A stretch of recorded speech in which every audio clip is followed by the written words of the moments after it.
Assalamualaikum warahmatullahi wabarakatuh.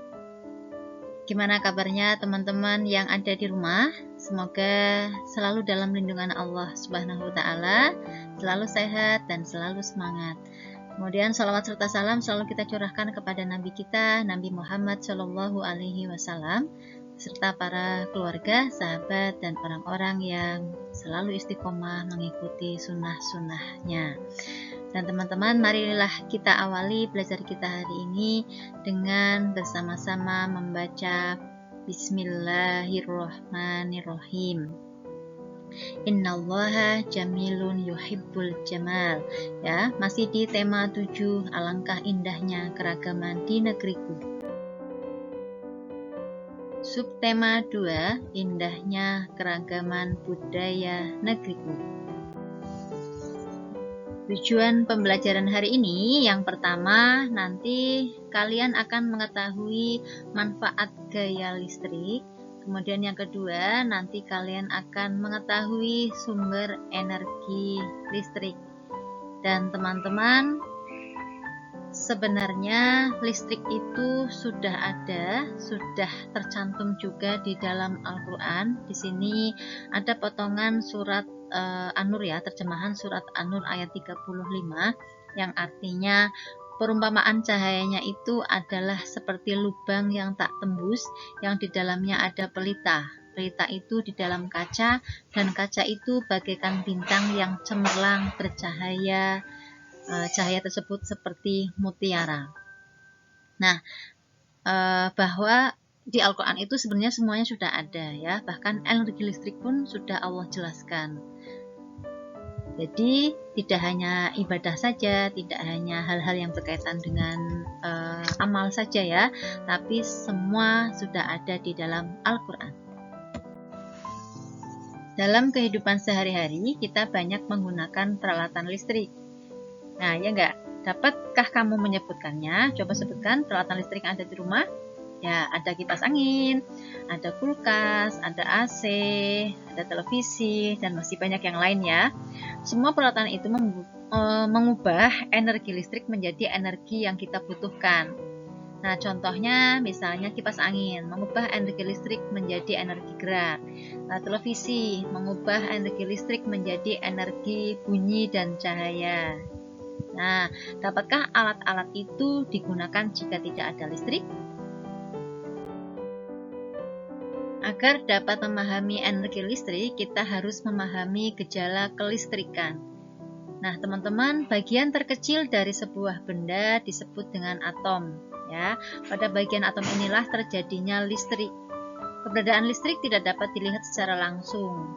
Adanya listrik dapat diketahui setelah berubah menjadi bentuk energi lain seperti panas, cahaya, atau bunyi.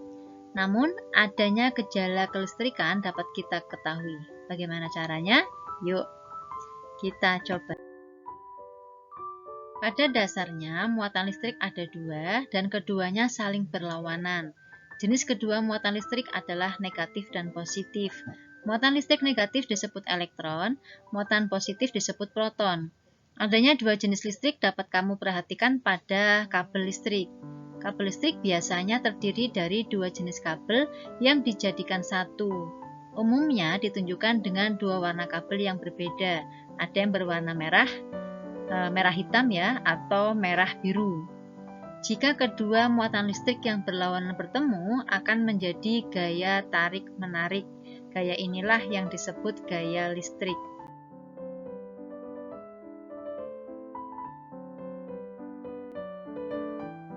Untuk mengamati gaya listrik, cobalah lakukan kegiatan berikut. Petunjuknya ada di halaman 66 sampai 67 buku tema 7 kalian. Bahan-bahan yang diperlukan ada penggaris plastik, kemudian kain wol atau bisa diganti dengan rambut kalian, kemudian potongan kertas-kertas kecil ya, bisa sobek-sobek kertas itu yang kecil-kecil banget, sobek-sobek.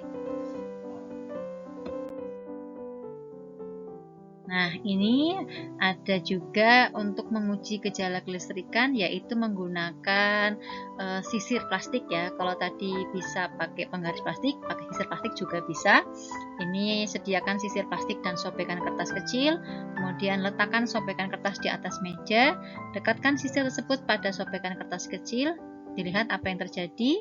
Kemudian sekarang gosok-gosokkan sisir itu pada rambut yang kering, lalu dekatkan pada sobekan kertas kecil. Kemudian lihat apa yang terjadi ya setelah tadi yang sebelumnya tanpa digosok-gosokkan ke rambut, kemudian yang kedua digosok-gosokkan ke rambut. Nah, teman-teman, setelah kalian tadi mencoba melakukan gerakan menggosok-gosokkan sisir ataupun penggaris pada rambut kalian, kemudian mendekatkan pada kertas, maka yang terjadi serpihan kertas tadi akan menempel pada penggaris atau sisir ya, sisir plastik tadi. Nah, serpihan kertas yang menempel pada penggaris membuktikan bahwa penggaris bermuatan listrik. Muatan listrik itu berasal dari muatan listrik yang berpindah ke penggaris. Hal itu terjadi karena menggosokkan berulang kali antara penggaris dan kain wol atau rambut kalian. Dengan demikian dapat dikatakan penggosok-gosokan tadi dapat menimbulkan listrik. Nah, listrik tadi itu disebut dengan listrik statis ya. Listrik statis adalah kumpulan muatan listrik dalam jumlah tertentu yang tidak bergerak. Nah, listrik statis ini juga disebut dengan listrik diam. Nah, yang satunya selain listrik statis ada namanya listrik dinamis, di mana terjadi aliran ya, terjadi aliran arus listrik. Misalnya seperti ketika kalian menyalakan saklar. Nah, itu maka misalnya lampunya menjadi nyala. Itu salah satu contoh listrik dinamis. Nah, contoh gejala kelistrikan yang lainnya yaitu 1. Mengenakan baju yang baru disetrika. Jika kamu perhatikan dengan cermat saat mengenakan baju itu, rambut-rambut di kulit lengan kita akan terasa berdiri. Hal itu disebabkan juga karena baju juga bermuatan listrik akibat digosok berulang kali oleh setrika. Nah, kemudian yang kedua, menyentuh rambut pada penggaris plastik yang sudah digosok kain atau balon yang telah digosok kain, maka rambutmu akan ada yang tertarik ke arah penggaris atau balon itu. Hal tersebut disebabkan karena berpindahnya elektron dari rambut ke balon sehingga balon menjadi bermuatan negatif.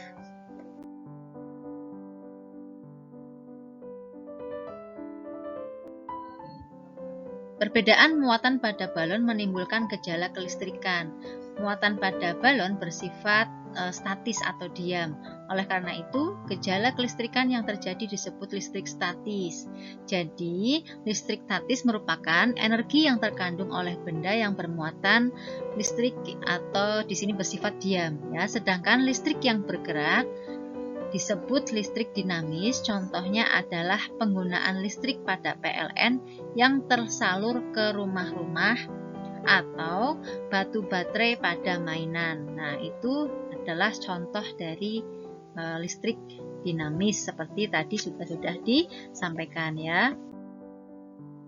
Selanjutnya, sumber energi listrik. Ini ada beberapa sumber energi listrik. Yang pertama, baterai. Baterai disebut juga elemen kering karena terdiri atas bahan-bahan kimia kering. Di dalamnya terdapat batang karbon yang berfungsi sebagai kutub positif, adapun pembungkusnya seng sebagai kutub negatif. Pada saat digunakan di dalam baterai terjadi perubahan dari energi kimia menjadi energi listrik. Jika bahan kimia di dalamnya sudah tidak berubah, maka energi listrik sudah habis dan baterai tidak dapat digunakan lagi. Itulah mengapa baterai disebut elemen primer. Yang kedua, aki. Berbeda dengan baterai, setelah habis energi kimianya aki masih dapat diisi kembali. Karena itu, aki disebut elemen sekunder. Pada saat aki digunakan, terjadi perubahan energi kimia menjadi energi listrik. Sebaliknya, pada saat aki diisi ulang, terjadi perubahan energi listrik menjadi energi kimia. Yang ketiga, dinamo. Sumber energi yang lain ada di dinamo sepeda. Biasanya dipasang pada roda sepeda. Di dalam dinamo ada kumparan kawat dan magnet. Salah satunya dapat berputar yang disebut rotor, sedangkan yang diam disebut stator. Bagian rotor dihubungkan dengan bagian roda. Jika roda berputar, rotor ikut berputar. Perputaran antara magnet dan kumparan kawat itulah yang menyebabkan listrik dan menyalakan lampu sepeda. Semakin cepat kayuhan sepeda, semakin terang lampu sepeda menyala. Sumber energi listrik yang keempat yaitu generator. Nah, teman-teman, ketiga sumber energi listrik di atas tadi ada aki, kemudian ada dinamo, kemudian ada baterai. Itu menghasilkan listrik dalam ukuran kecil. Adapun sumber energi listrik dalam ukuran besar disebut mesin pembangkit listrik atau generator. Dari generator inilah timbul energi listrik yang dapat digunakan dalam satu wilayah yang luas. Nah, sekarang lengkapi tabel 2.2 halaman 79. Di situ ada nama benda, kemudian sumber energi listriknya. Jadi, teman-teman bisa menuliskan benda yang menggunakan energi listrik apa saja. Bisa lihat benda-benda yang ada di rumah ya. Kemudian sumber energi listriknya apa? Ya, selamat mengerjakan. Baik teman-teman, mari kita simpulkan materi kita hari ini. Yang pertama, bagian terkecil dari suatu benda yang sudah tidak dapat dibagi lagi disebut atom. Yang kedua, adanya listrik dapat diketahui setelah berubah menjadi bentuk energi lain, misalnya menjadi panas, cahaya, atau bunyi. Yang ketiga, benda yang dapat menghasilkan energi disebut sumber energi. Yang keempat, energi listrik merupakan bentuk energi yang paling banyak gunanya, paling banyak manfaatnya, karena dapat diubah menjadi berbagai macam bentuk energi lain. Baik, mari kita akhiri belajar kita hari ini dengan membaca hamdalah, alhamdulillahirabbil alamin. Doa penutup majelis, subhanakallahumma wa bihamdika asyhadu an la ilaha illa anta astaghfiruka wa atubu ilaik. Semoga materi hari ini bisa dipahami dan bermanfaat untuk kita semua. Teman-teman, terima kasih atas perhatiannya. Cukup sekian, sampai ketemu di lain kesempatan, dan pastinya patuhi selalu protokol kesehatan.